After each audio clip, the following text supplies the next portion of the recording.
चलिए, तो कल क्लास 9 के पहली वीडियो में क्लास 9 के 7 चैप्टर का क्राइटेरिया 4 तक हम लोग पढ़े थे। Criteria of congruence of triangle के बारे में हम लोगों ने पढ़ा था कि उसका 5 वो क्राइटेरिया होता है, 5 क्राइटेरिया होते हैं, जिसमें 4th क्राइटेरिया तक हम लोग पढ़ लिए थे कल। तो आज 5वां क्राइटेरिया के बारे में पढ़ना है। तो 5वां क्राइटेरिया होता है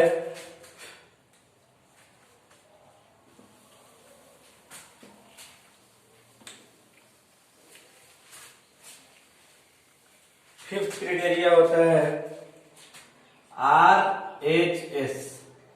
फिफ्थ क्राइटेरिया RHS का मतलब होता है राइट एंगल हाइपोटेनियस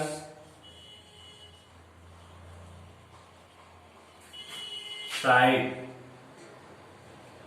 जैसे मान लिया जाए कि ये कब लगेगा कि जब राइट एंगल्स, दोनों ट्रायंगल जो है राइट ट्रायंगल रहेगा तब। जैसे मान लीजिए फर्स्ट राइट ट्रायंगल जो हो गया ABC and second right triangle मान लिया कि हो गया DEF। ये ABC एंड ये हो गया DEF। ये दोनों राइट ट्रायंगल है। सपोज कर लिए ये दोनों क्या है, ये दोनों राइट ट्रायंगल है। तो यदि ये तो पहला तो राइट एंगल यानी कि ये दोनों 90 डिग्री का होना चाहिए, और 90 डिग्री के सामने वाला जो साइड होता है उसको हाइपोटेनियस कहते हैं। प्लस यदि ये हाइपोटेनियस इक्वल होगा और फिर इसके बाद एक साइड, कोई एक साइड मान लीजिए ये साइड इक्वल होगा, तब जाकर के ये दोनों ट्रायंगल जो है आपस में कॉन्ग्रुएंस होंगे बाई RHS कॉन्ग्रुएंसी से ये क्या होंगे, दोनों triangle ABC congruence triangle DEF हो जाएंगे। कब? जब ये पहला राइट, दोनों ट्रायंगल राइट ट्रायंगल रहेगा, पहला राइट एंगल रहेगा दोनों का, पहले त्रिभुज का राइट एंगल दूसरे त्रिभुज के राइट एंगल, ये दोनों इक्वल होंगे। पहले त्रिभुज का हाइपोटेनियस दूसरे त्रिभुज के हाइपोटेनियस का बराबर होगा। पहले त्रिभुज का है वो कोई साइड दूसरे त्रिभुज के कोई एक साइड के इक्वल होगा, तभी RHS कॉन्ग्रुएंसी से ये दोनों ट्रायंगल जो है आपस में क्या होंगे, कॉन्ग्रुएंस होंगे। तो आगे देखते हैं नेक्स्ट टॉपिक।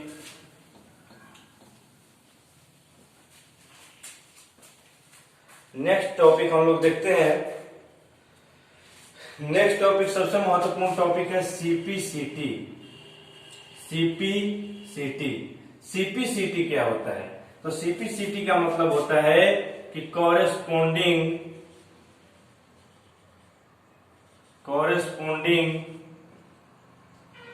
पार्ट्स ऑफ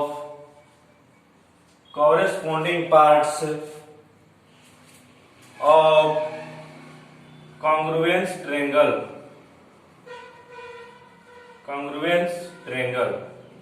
इसका मतलब होता है, ये CPCT कब लागू होता है, तो ट्रायंगल कॉन्ग्रुएंस होने के बाद। अगर मान लीजिए कि ट्रायंगल कॉन्ग्रुएंस हो गया, मान लीजिए कि ये दोनों दो ट्रायंगल है, ये दो ट्रायंगल है, triangle ABC and triangle DEF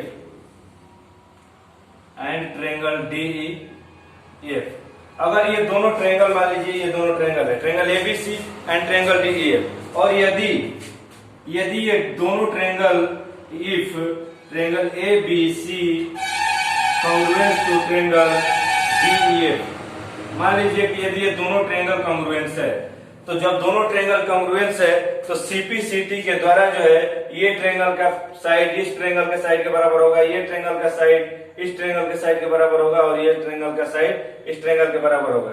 मतलब साइड भी बराबर होगा, एंगल भी बराबर होगा, मतलब हर तरह से शेप और मतलब हर तरह से ये दोनों जो है आपस में क्या हो जाएंगे, इक्वल हो जाएंगे। ठीक है।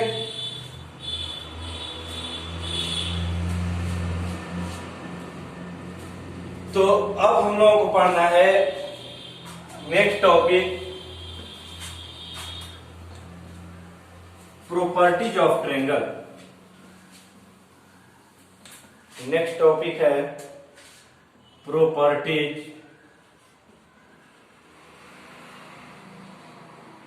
Of triangle. Properties of triangle next topic. तो इसमें होता क्या है कि इसका फर्स्ट प्रॉपर्टीज होता है कि angle opposite to equal side of, इसका first property angle opposite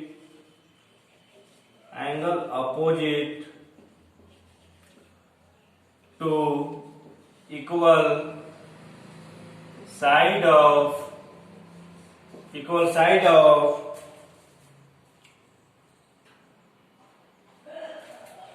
an isosceles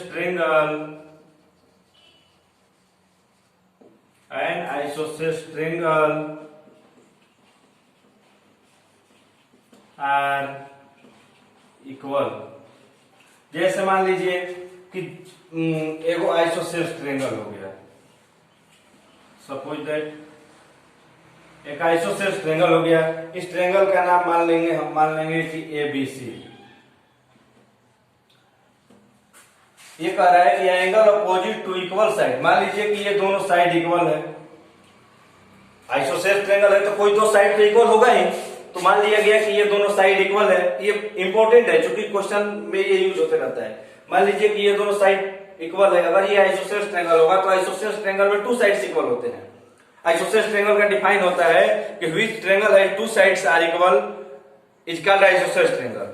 तो यदि इस आइसोसेल्स ट्रायंगल में यदि ये दोनों साइड इक्वल है तो निश्चित है कि इसका अपोजिट एंगल, ये जो एंगल है ये दोनों एंगल भी इक्वल होगा। यदि दो साइड ये इक्वल है तो इसके अपोजिट में दो एंगल है, इसका अपोजिट एंगल भी दोनों इक्वल होगा, अर्थात angle B equal to angle C. ठीक है। सेकेंड इसका प्रॉपर्टी होता है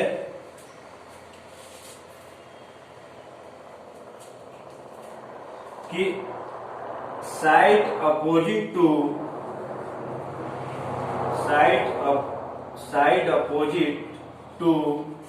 इक्वल एंगल्स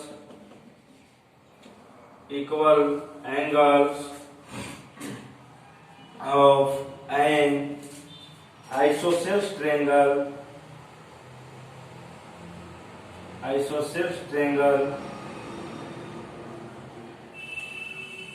are equal। इसमें कह रहा है कि यदि अपोजिट साइड इक्वल हो, अपोजिट एंगल्स इक्वल हो तो उसके अपोजिट साइड भी इक्वल होते हैं। इसी पे हम लोग समझ लेते हैं। मान लीजिए इसको इरेज कर लेते हैं।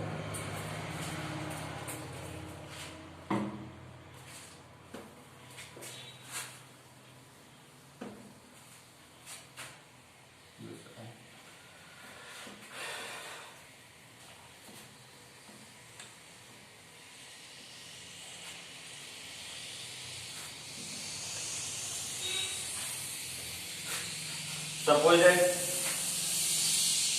मान लिया गया कि ये ट्रायंगल है, ट्रायंगल ABC, और इसका अपोजिट एंगल जो है इक्वल है। मान लीजिए ये अपोजिट एंगल इक्वल है, नहीं तो ये भी हम लोग मान सकते हैं। मान लीजिए अगर ये अपोजिट एंगल इक्वल है तो निश्चित है कि इसके दोनों साइड भी इक्वल होंगे, अर्थात AB इक्वल टू AC। ये रहा ट्रायंगल का प्रॉपर्टी। अब नेक्स्ट टॉपिक हमारा रहेगा, इसको नोट करते जाएंगे। नेक्स्ट टॉपिक है इनइक्वालिटीज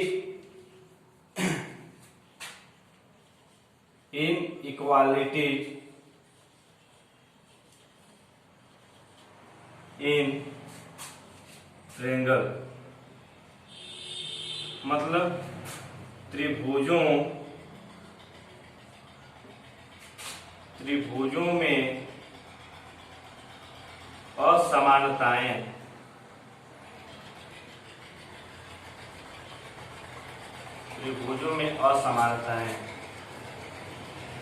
त्रिभुज में असमानता क्या होती है? तो इसका पहला असमानता लिखेंगे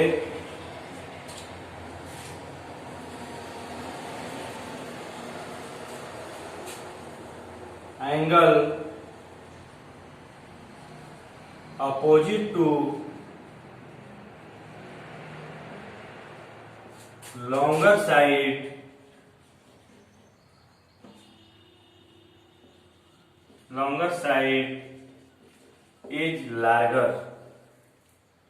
is larger। यानी कि एंगल अपोजिट इज मतलब angle opposite is longer side is larger, यानी कि सबसे बड़ी भुजा के सामने वाला जो एंगल होगा वो सबसे बड़ा होगा। जैसे सपोज दैट मान लिया जाए कि ये ABC triangle, ABC suppose that ये ट्रायंगल है, तो इसके सबसे लंबी भुजा क्या है? सबसे लंबी भुजा एबी है, तो इसके सामने जो एंगल होगा ये एंगल वो सबसे लंबा होगा। लंबी भुजा के सामने वाला एंगल जो होगा वो सबसे लंबा होगा।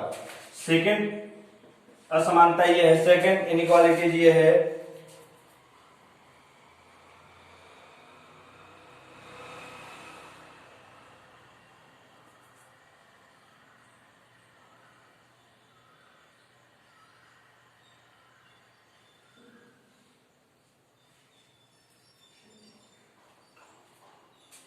साइड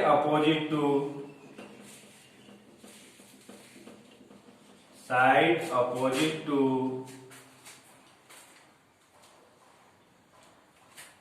लार्जर एंगल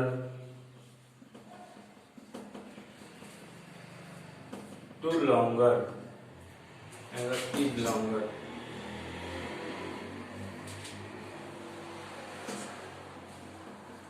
यही वाला फिगर है, इसमें कह रहा है कि सबसे जो बड़ा एंगल होगा उसके सामने वाला साइड जो होगा वो सबसे बड़ा होगा। यही बात है, इसमें कह रहा है कि सबसे बड़ा साइड जो होगा उसके सामने वाला एंगल सबसे बड़ा होगा, और इसमें कह रहा है कि जो सबसे बड़ा एंगल होगा उसके सामने वाला सबसे मतलब कि साइड जो है बड़ा होगा, और सबसे छोटे वाले जो साइड होगा उसके सामने का एंगल जो है सबसे छोटा होगा।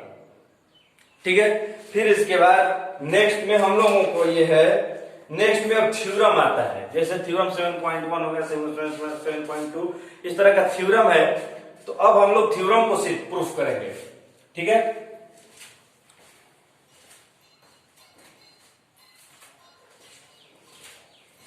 तो थ्योरम को प्रूफ करेंगे हम लोग अगली वीडियो में। कल से हम लोग थ्योरम को प्रूफ करेंगे। तब तक के लिए अगर वीडियो पसंद आए तो लाइक, सब्सक्राइब और शेयर करें, और कमेंट में बताएं कि आपको वीडियो कैसा लगा।